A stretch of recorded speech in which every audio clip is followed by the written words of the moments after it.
Benissimo, siamo arrivati in diretta alla nostra seconda relatrice, e qui la direttrice Gillian Anderson. Ovviamente avrebbe bisogno, credo, di un tempo maggiore per la sua presentazione, che non probabilmente per l'intervento, perché le sue attività sono state tante e tali che effettivamente meriterebbero almeno un piccolo quote ciascuno, no? Però devo dire in ogni caso che tra le tantissime appunto attività, molte naturalmente si legano a performance che ormai sono nella storia, ma molte altre ancora sono direttamente come dire, apparentate, anzi direi di più, figlie e appartenenti al cinema in sé. Quindi l'esperienza in questo senso, per quello che appartiene il nostro incontro di oggi, direi che è al suo massimo punto. E io le lascerei direttamente la parola a Gillian. Grazie. C'è una versione in inglese, perché io ero domandato fare questo in inglese, ma forse volete seguire la presentazione in inglese perché forse è più facile. Today I would like to use Broken Blossoms to discuss what happens when the presentation of D.W. Griffith's films, that is, their manner of exhibition, is not given proper attention. Lamenteremo insieme con Sergio. I hope it will demonstrate how distorted Griffith's work becomes when only the images are taken into account, and how misleading the transition into sound films becomes when the predominance of music and live performance in the silent era is ignored. I will begin with some comments about Griffith's motives for presenting Broken Blossoms the way he did. I quote from the Kansas City Star, quote, "The brief history of D.W. Griffith's last picture, Broken Blossoms, is something of a comedy drama on its business side. It began with the making of the film as one of the quota Griffith was to deliver to Paramount under his contract. When it was shown to President Zukor of that company, it was declined because it was a tragedy with an unhappy ending. The director then exhibited Broken Blossoms in New York at his own expense. It created a sensation, and seats sold for as high as $3. Then Zukor bought it back for a sum not revealed. Soon he began to feel cold extremities because it idealized a Chinaman as loving a Caucasian girl.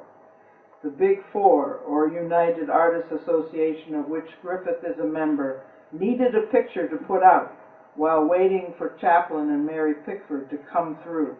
They sent an emissary to Zukor, who sold the picture back to Griffith for $750,000, unquote.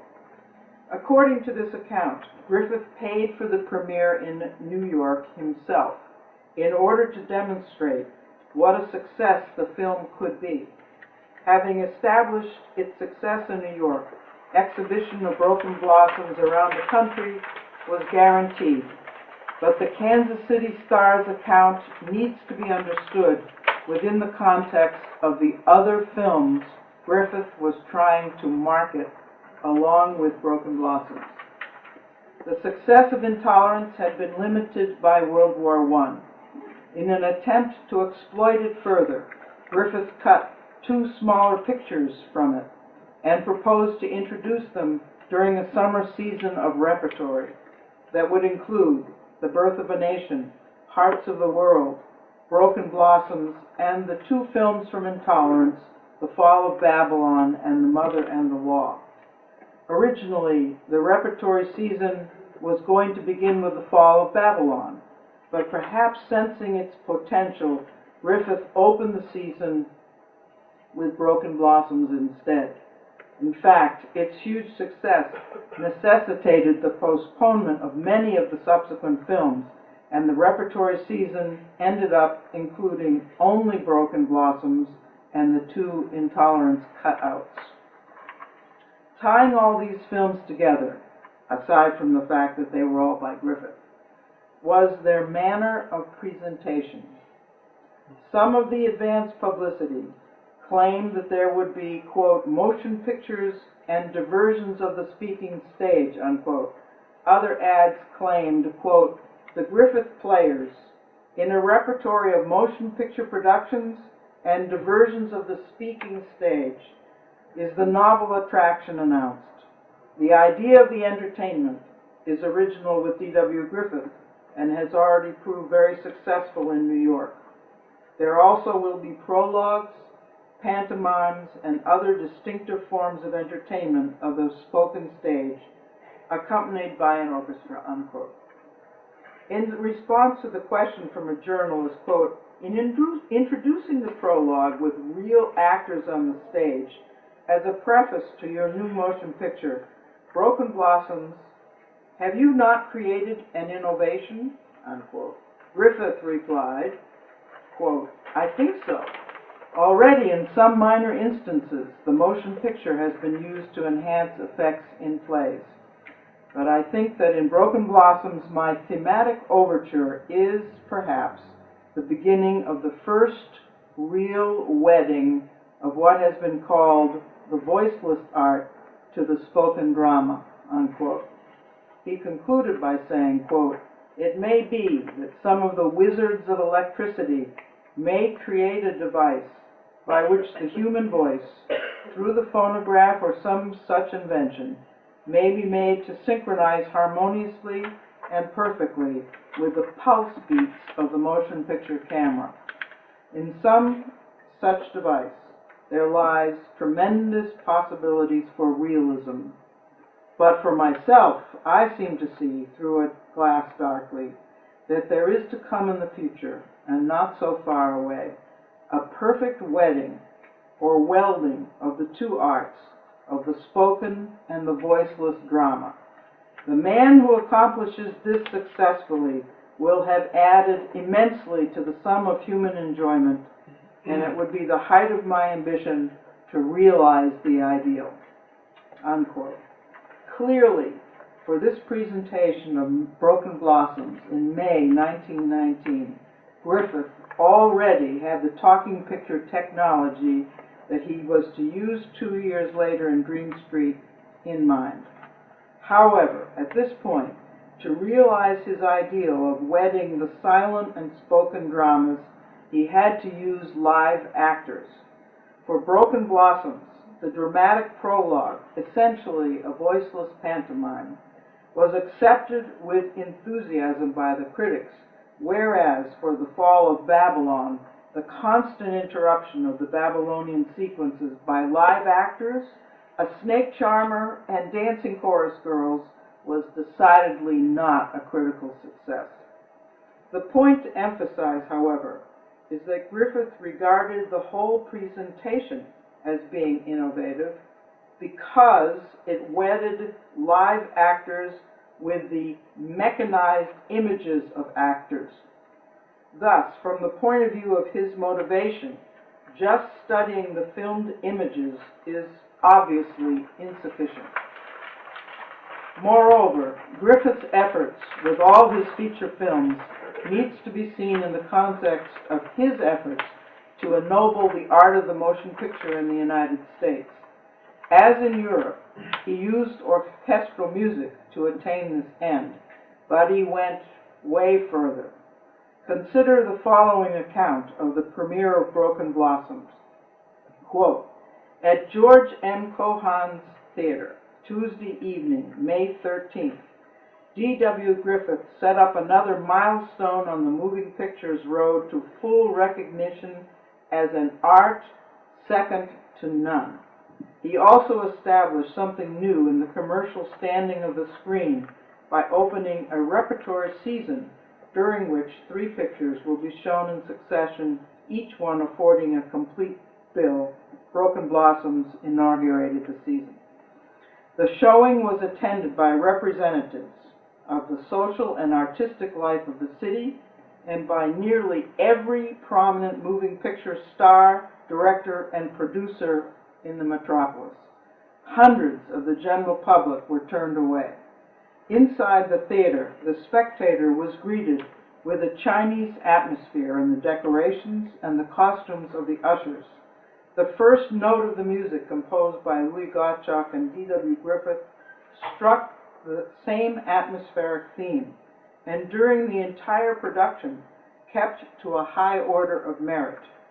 The curtain went up on a full stage, seen dimly as gray draperies parted slowly, and the weird Chinese wail of the orchestra kept up its subdued tones. Then followed a series of beautiful light effects that were novel and in harmony with the story to follow. A shrine to Buddha came slowly into view on the right. Next, a couch upon which lay a young girl. At the back, a distant view of buildings that came and went as if by magic, crept out of the darkness, and as mysteriously crept back again. On the right, to the sound of Chinese musical instruments, a suggestion of the Orient made itself felt rather than seen. Most of the lighting came from tall candles that seemed never to glow and to die out as inexplicably as they appeared. The air of brooding mystery in the tableau was a fitting prelude to the tragic story of Broken Blossoms. Of the feature itself, but one opinion was heard as the spectators were leaving the theater. Broken Blossoms marks the highest altitude ever achieved by a motion picture, unquote. Have any of you ever seen Broken Blossoms produced in this way? Without the sound of Chinese instruments and without the acted prologue pantomime, the effect of Broken Blossoms is changed. Some more specifics are described in other accounts, for example, this one from the El Paso, Texas Herald. Quote, "The motion picture scenes were but a part of the artistic whole. With his keen intuition toward poetic interpretation, Mr. Griffith was the first to sense the fact that something more was necessary than the mere appeal to the eye.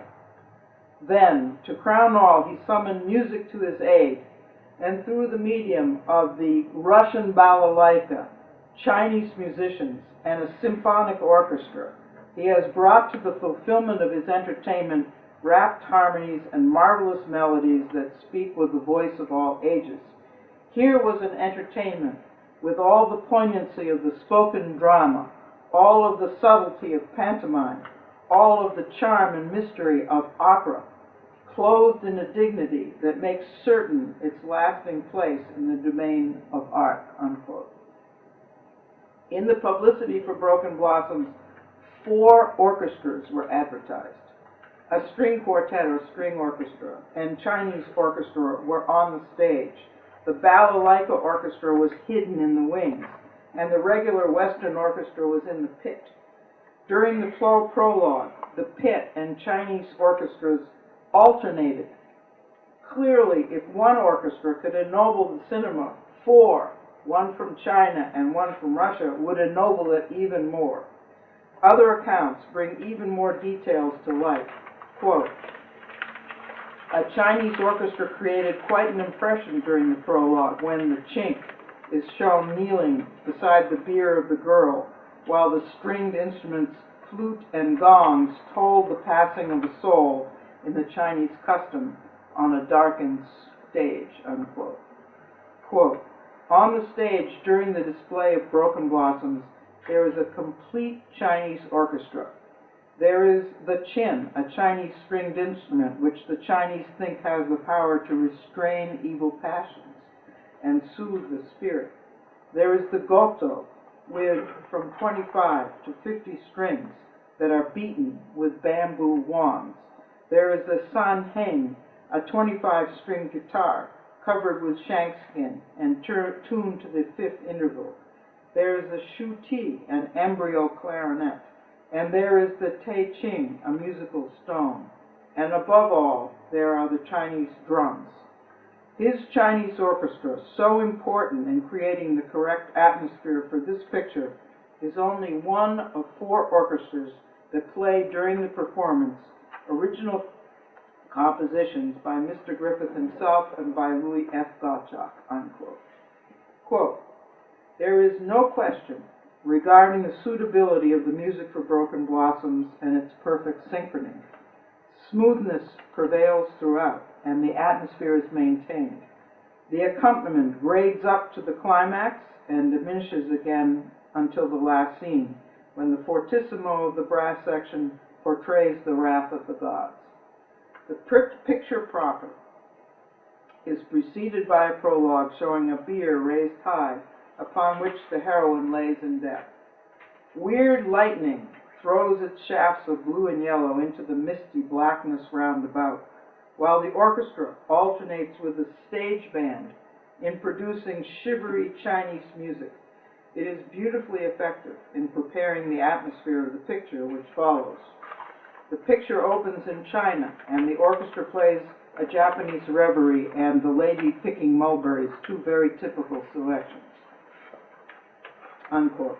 And this presentation was repeated concurrently by 4 different companies in New York, Philadelphia, Boston, and Chicago. Variety estimated that there were 55 musicians involved in each production at a cost of $2,000 a week. Obviously, the score by Gottschalk was compiled as well as composed. The music for the opening prologue was subject to frequent comment, quote, as shown under the director's supervision, it opens with what is termed a thematic overture, a sort of symbolic prologue set to music. This, of course, will be beyond the scope of smaller theaters, as will be a complete rendition of the elaborate music score. But even without such helpful auxiliaries, there is no reason why the picture cannot be presented with appropriate dignity, unquote. In spite of this prediction in Wids Daily, many of the elements described above were repeated in a number of different cities throughout the U.S. A balalaika orchestra was shipped from New York to L.A. for the premiere there. But the multi-ethnic orchestration was not the only unusual element in the presentation. Quote, one of the distinguishing features of David Wark Griffith's latest and most enchanting photoplay, Broken Blossoms, is the pale, liquid blue background, which this genius of the screen has devised. Against it, and it is only used in the scenes of purest sentiment and tender romance, the figures stand out in sepia relief. Almost unconsciously, this blue background in Broken Blossoms works its will on those who see it, without quite realizing it perhaps. The thought and the feeling strikes home that this blue stands for tenderness and love and kindly feeling, and this effect is strikingly enhanced by what is known as the silver strain that runs all through the haunting melodies devised and composed by D.W. Griffith and Louis F. Gottschalk.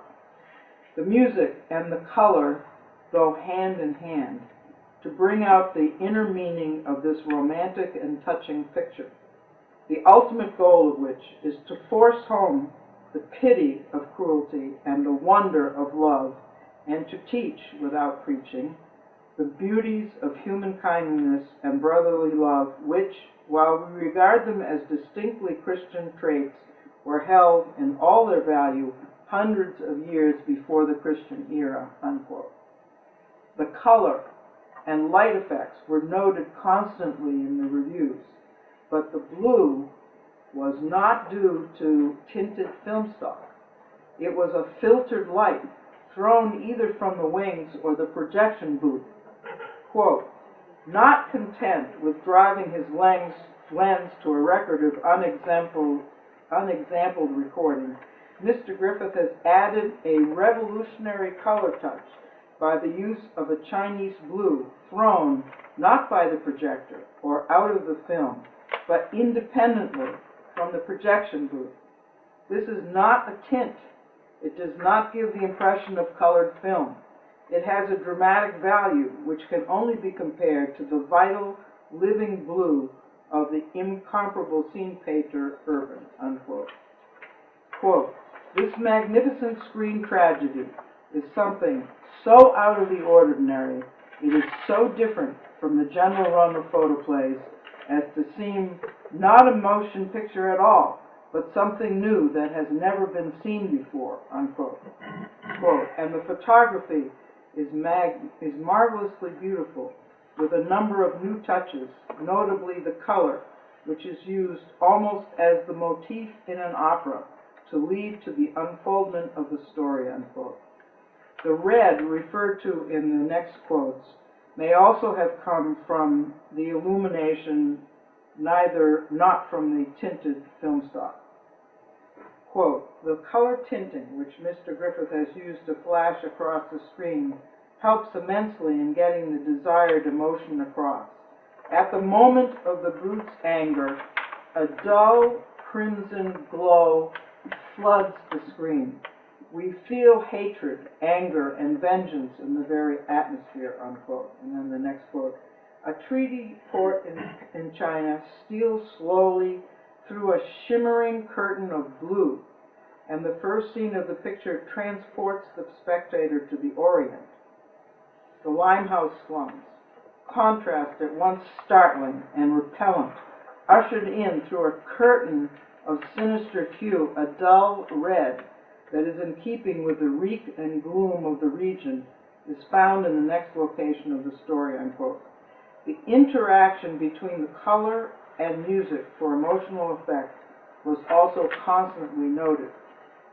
It was an artistic device, quote, "It was an artistic device for setting the mood and the atmosphere of the picture without relying entirely on the orchestra, the cymbals, and the big bass drum. But the musical selections, for their part, warmed the emotional content of the picture more than the customary cinema accompaniment. And whenever one was in doubt as to the interpretation, lo, the screen was always bathed with a curious, vibrant mauve, while the inner core of the picture itself shimmered with salmon pink. One got so one could recognize the love theme just by the color. Incense floated through the house, which was lit by odd purple lights. But it must be acknowledged that despite the claims to the contrary, the movie repertory season is not a new thing, for have we not still the Strand, Rivoli, Rialto, and others," unquote.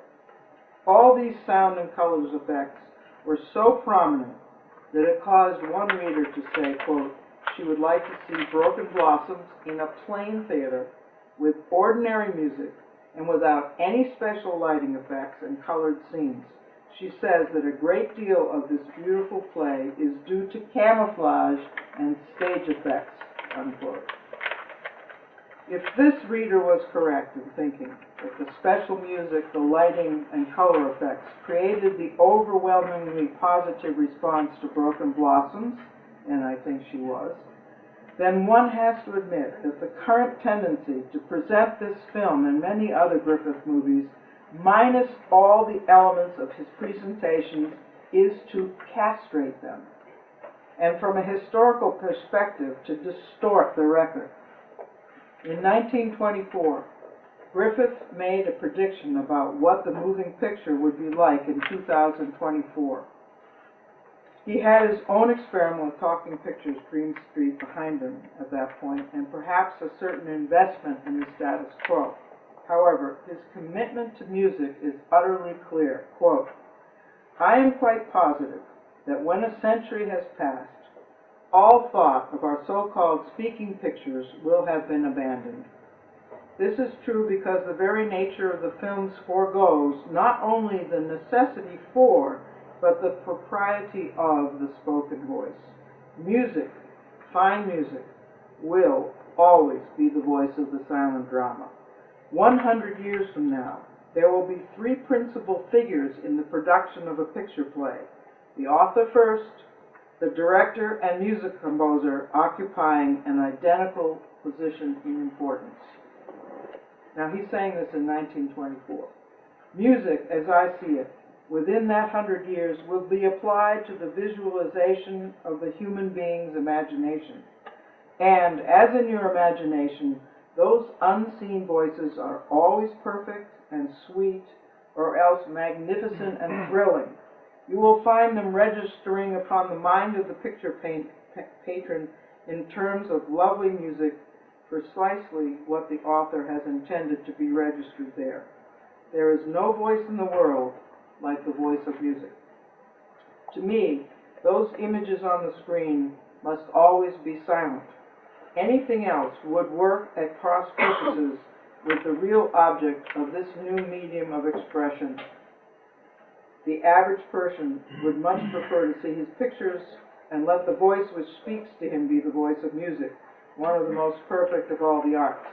I seem a little emphatic on this particular point, and I mean to be, unquote. Griffith does not use the word pantomime, but that is clearly what he is describing. A mute drama accompanied by expressive music.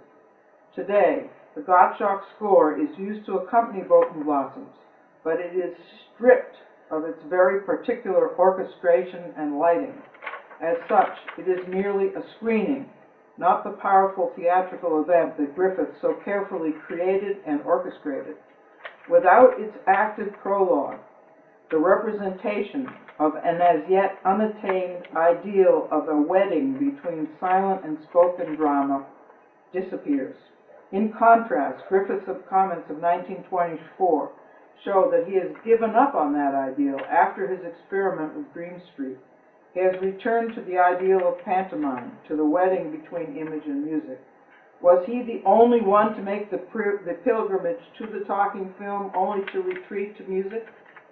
If one removes the acted pantomime from Broken Blossoms and diminishes the original orchestration and all its theatricality, does one rightly understand all the complicated factors that poured into the transition to sound on film from the sound off film era? I think the answer is a resounding no. Just think of the term coined to refer to the talking film by cinema studies specialists, the synchronized sound film. That is a word used for the sound film era, as if there was no synchronized sound in the silent era. This term, like the term silent film itself, is very misleading, and only by performing the original scores does one learn that they were often highly synchronized. Today, students get their film history by watching DVDs, but you will be hard-pressed to find Griffith's films presented with sound effects, special lighting, musical prologues, and a well-synchronized score performed by a real full orchestra. And parenthetically, I add that you will be hard-pressed to find even a reference to 4 orchestras or theatrically created colors in major reference works such as the Schickel biography on Griffith or the Griffith Project. During the first decade of the 20th century, after motion pictures left the vaudeville houses where there was much music making and were shown in their own storefronts, the film shows were almost always advertised with illustrated song slides. In other words, music was frequently used to market the films, whether it was used to accompany them or not. Starting around 1908, music more and more often was used to ennoble the films by providing a high-class accompaniment. After the tour of the U.S. by Cabiria in 1914, a full orchestra, frequently also vocalists, were used to market an ennobled film product. Deluxe movie palaces with the capacity to house a full orchestra chorus of theatrical lighting were constructed to accommodate the Cabiria birth of a nation intolerance ideal. Eventually, vaudeville turns were added to film programs, the reverse of what had happened at the beginning of the century. And why was this happening? I have begun to suspect that it was because the mechanized images needed to be enlivened. Live music not only made up for the absence of background noise and talking, for the realism of the talking picture. It provided live entertainment, which was still considered necessary to market the film product. By cutting out the theatrical nature of Griffith's film presentations, this need for live entertainment disappears from historical view. Liveness was at issue in the transition to talking pictures. The relationship between mechanized music and mechanized talking was complicated by the attachment to live music as a mode of marketing and dramatizing the films, and the seemingly illogical emphasis on music at the beginning of the talking film era can only be explained if the importance of music beforehand and its liveness are embraced and understood. The presentation of Broken Blossoms was more a theatrical event than a mere film screening. If one lops off the theatricality, one impoverishes the film history that must follow. Thank you.